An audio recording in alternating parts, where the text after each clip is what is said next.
Semana que acaba, semana que começa. A semana que terminou foi uma semana em que as atenções estiveram entre a reunião do Banco Central Europeu, os PMIs a nível global e os dados norte-americanos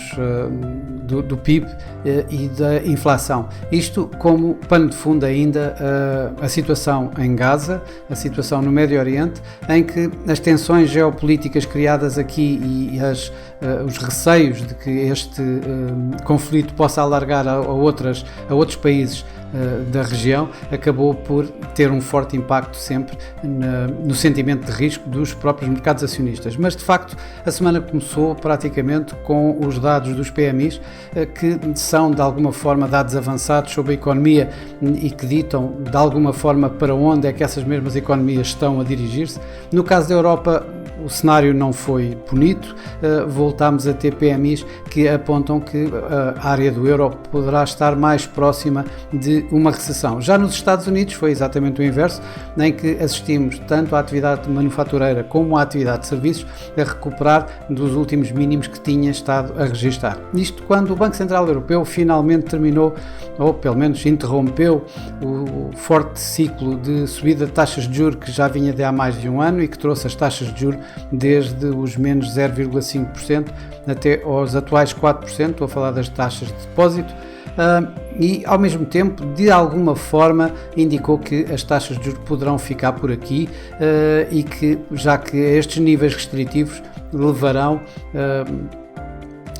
a inflação até à meta dos 2% se nada for alterado. Lagarde mencionou, obviamente, as tais situações de incertezas geopolíticas que também estão sempre no foco dos bancos centrais. Isto com os bancos centrais não foi só o Banco Central Europeu, tivemos também o Banco Central Canadiano, o Banco do Canadá, que manteve as suas taxas de juros nos 5%, e já que estamos a falar de bancos centrais, também tivemos a Turquia, em que o Banco Central turco voltou a subir taxas de juros, desta vez mais 5%, elevando a sua taxa de juros para os 35%. Nos Estados Unidos, os números do PIB revelaram aquilo que nós temos vindo a ver ultimamente, ou seja, a resiliência da economia norte-americana, com o PIB a crescer 4,9% no terceiro trimestre deste ano, bem acima dos 2,1% do trimestre anterior e acima ainda das expectativas do mercado, que se rondavam pelos 4,2%, 4,3%. Isto na mesma altura em que o Core PCE Price Index, ou seja, a medida de inflação mais seguida pela Reserva Federal, se mantinha mensalmente nos 0,3% e caía ligeiramente de 3,8% para 3,7% no ano. Ao mesmo tempo, os resultados empresariais, as empresas iam apresentando as suas contas, em que tivemos fortes impulsos positivos, como por exemplo os da Amazon, mas por outro lado tivemos algumas desilusões, como por exemplo a Google no seu negócio da cloud. No meio de tudo isto, os mercados acionistas foram de alguma forma negativos, ou melhor, quase todos eles negativos, com exceção dos mercados na Ásia, em que tivemos os mercados chineses a terminar positivos. Ali temos o Hang Seng em Hong Kong, que ganhou esta semana 1,3%. As restantes praças asiáticas tiveram a cair, à exceção da chinesa, obviamente, tiveram a cair, sendo que o Kospi, por exemplo, da Coreia do Sul chegou a perder 3%, ou terminou a perder 3%, e o Japão à volta dos 0,6%, 0,7%. Aqui na Europa, entre o que mais perdeu, que foi o FTSE do Reino Unido, e o que menos perdeu, que foi o CAC, estou a falar dos maiores índices europeus, o DAX acabou por terminar a semana a perder cerca de 0,75%. Em perdas, a sério, todos os principais índices de Wall Street estiveram nos Estados Unidos, em que o S&P 500, as 500 maiores empresas norte-americanas, acabaram por cair cerca de 2,5%. Por cá, por Portugal, o PSI surpreendeu e terminou em ganhos razoáveis, tendo terminado a semana a ganhar quase 3%, 2,8%. Isto ajudado pelo Major Jerónimo Martins, que ganhou à volta de 9%, e a CEMAPA a perder 1,6%. No mercado cambial, o dólar continuou praticamente em torno dos recentes máximos, aliás, até voltou a ganhar alguma coisa. O euro-dólar, que chegou a negociar bastante, ainda acima de 1,06 ou em torno de 1,06, acabou por terminar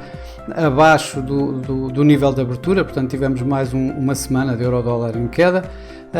e em quedas mais acentuadas tivemos o dólar canadiano, depois do seu Banco Central ter mantido inalterada as suas taxas e de alguma forma indicar que poderá também ficar por aqui. Isto levou o dólar Canadá a terminar a negociar bem perto de 1,39. Nas commodities tivemos também o ouro, que voltou a ganhar, já não tanto como ganhou nas últimas semanas, mas ainda assim valorizar esta semana mais de 1%, enquanto os preços do petróleo caíram, o WTI aqui assim à volta de 3,3% e um pouco menos a queda do Brent. A semana que vai começar é uma semana em que vamos ter, uma vez mais, os mercados vão estar a olhar para a situação no Médio Oriente,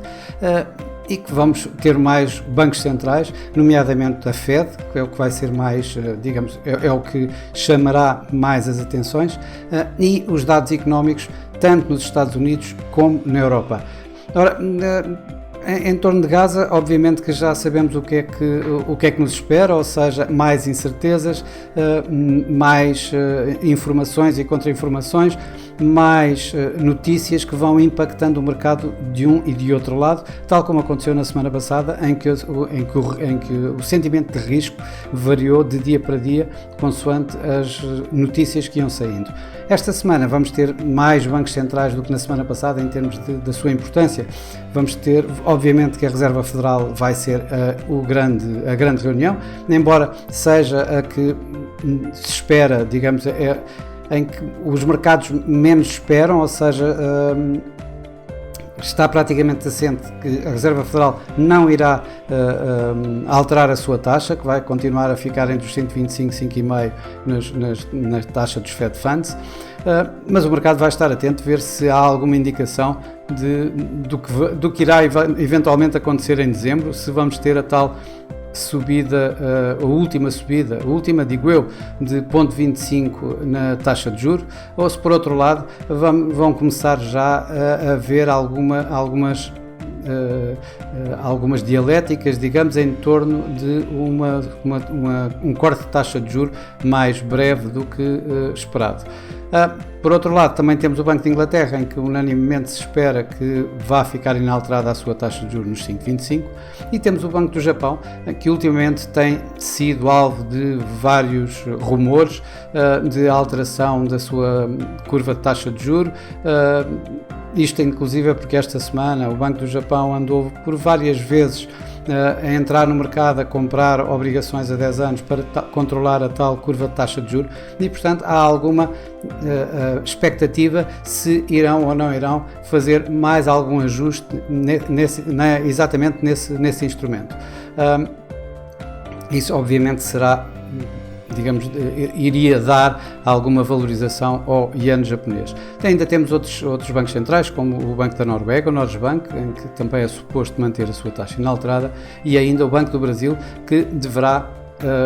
cortar a sua taxa uma vez mais em 50 pontos base. Mas de facto o que atrai mais a atenção esta semana vão ser os dados económicos, em que na Europa vamos ter os dados da inflação, em que se espera que ela caia de 4,3 para 3,3, e o PIB da zona euro, que deverá mostrar uma pequena contração de 0,1 depois de uma pequena também expansão no trimestre anterior de 0,1%. Por outro lado, nos Estados Unidos vamos ter uma catadupa de dados importantes. Uma vez mais, estamos a falar a primeira sexta-feira do mês e, portanto, é para lá que as atenções vão para os non-farm payrolls. Depois do mês passado termos visto um espetacular número, diria eu, de novos postos de trabalho, em 336 mil, o mercado este mês está à espera de cerca de 180 mil. Mas antes vamos ter as vagas de emprego, vamos ter o emprego privado, o ADP, e além disso vamos ter também o ISM, depois dos PMIs da semana passada terem mostrado uma recuperação dos mínimos. Vamos ver o que é que o ISM nos reserva, se vai no mesmo sentido dos PMIs do S&P da semana passada. Em termos de resultados, vamos continuar com a época de resultados, vai continuar em frente e vai continuar também com bastante força. Estamos a falar de empresas como a Apple, por exemplo, a McDonald's, a Caterpillar e na Europa muitas outras como, por exemplo, a Shell ou a BMW na Alemanha. Em Portugal vamos ter, por exemplo, a Galp a apresentar resultados. Por fim, uma nota, esta semana começámos a hora de inverno, digamos, na Europa, mas isso não acontece nos Estados Unidos. Portanto, aqui só uma nota de atenção em que os mercados norte-americanos irão abrir não às nossas 14h30 como habitualmente, mas sim às 13h30 e obviamente não irão fechar às 21h, mas sim às 20h. Por outro lado, e provavelmente mais importante, os eventos e as agendas que normalmente mostram a saída de dados às nossas 13h30, esta semana irão ser os dados norte-americanos às 12h30. Por outro lado, ainda e por fim, a Reserva Federal vai ter a sua reunião e o resultado dela não irá ser, como sempre, às 19 horas, mas esta semana irá ser às 18 horas, devido exatamente à alteração da hora. Bom, para já é tudo. Uma boa semana, bons negócios e para a semana cá estaremos com mais uma semana que acaba, semana que começa. Até lá!